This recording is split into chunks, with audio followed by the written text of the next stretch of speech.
Hoje, a gente vai mergulhar numa das imagens mais fascinantes e muitas vezes mal compreendidas de toda a Bíblia, a Nova Jerusalém, lá do livro do Apocalipse. Sabe, quando se fala em Nova Jerusalém, a primeira coisa que vem à mente são essas imagens, né? Uma cidade celestial, literal. Mas e se toda essa riqueza visual for, na verdade, uma linguagem simbólica para descrever algo muito, mas muito mais profundo? Ok, vamos começar a desvendar isso. O ponto de partida é entender que essa visão vem de uma tradição profética judaica. E nessa tradição era super comum usar imagens grandiosas, materiais, para comunicar verdades espirituais. Ou seja, a gente não está falando de um projeto de arquitetura para o futuro, tá? Então, o pulo do gato é este. A Nova Jerusalém não é um lugar, e sim um povo.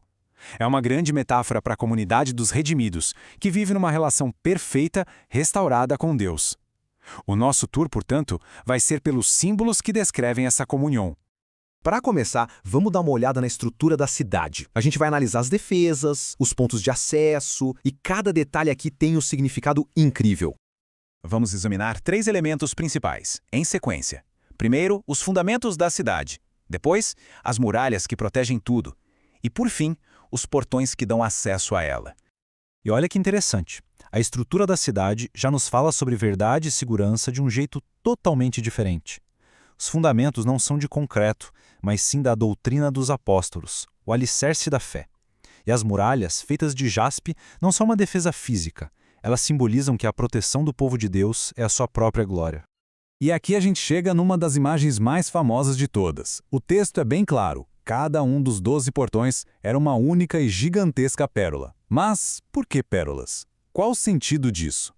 A simbologia aqui é muito poderosa. Pensa só, uma pérola é um tesouro que nasce da dor, do sofrimento de uma ostra. Ela representa algo de valor imenso formado através do sofrimento. Os portões de pérola, então, querem dizer que a entrada nessa comunhão com Deus é algo de valor incalculável que foi conquistado pelo sacrifício de Cristo. Bom, agora que já passamos pelos portões de pérola, vamos descobrir como é a vida dentro das muralhas dessa cidade simbólica.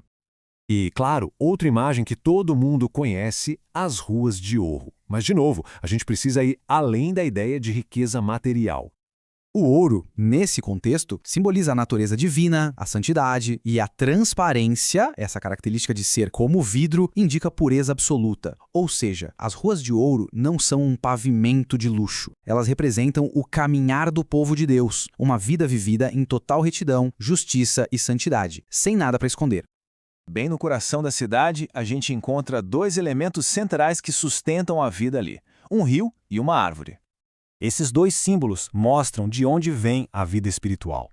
O rio que flui do trono de Deus é uma figura do Espírito Santo, a fonte constante de vida. Já a árvore da vida, que nos remete lá ao jardim do Éden, representa o próprio Cristo, a fonte da vida eterna. E as suas folhas, que servem para curar as nações, simbolizam o poder do Evangelho para restaurar e unir toda a humanidade. Agora a gente vai para o centro de tudo, para o coração pulsante da Nova Jerusalém. É aqui que está a revelação mais radical e transformadora de toda essa visão. Pensa só no impacto dessa frase para quem ouviu isso pela primeira vez. Por séculos, o templo em Jerusalém era o centro de tudo, o lugar da presença de Deus.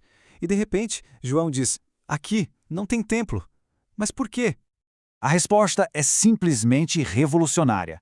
A própria presença de Deus e do Cordeiro se torna o templo. A barreira acabou.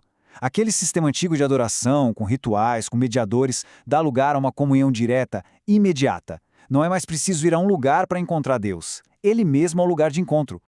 E seguindo essa mesma lógica, a visão elimina outra coisa que a gente considera fundamental: a luz do sol, da lua. A cidade não precisa de nada disso. E o motivo é porque a fonte de toda luz, de toda verdade, de todo conhecimento, é a glória do próprio Deus. E essa luz é focada e revelada através de Cristo, que é chamado de o Cordeiro. Ele é a lâmpada da cidade. Na presença dele, qualquer outra luz se torna desnecessária. Então, ao final desse nosso tour simbólico, a gente chega a uma conclusão que muda completamente o jeito de enxergar essa visão. Cada detalhe, desde os fundamentos de doutrina até as ruas de santidade, da proteção que é a glória de Deus, a iluminação que é o Cordeiro, Nada disso descreve um local. Tudo isso descreve as qualidades e a experiência de um povo que vive em comunhão perfeita e íntima com o seu Criador.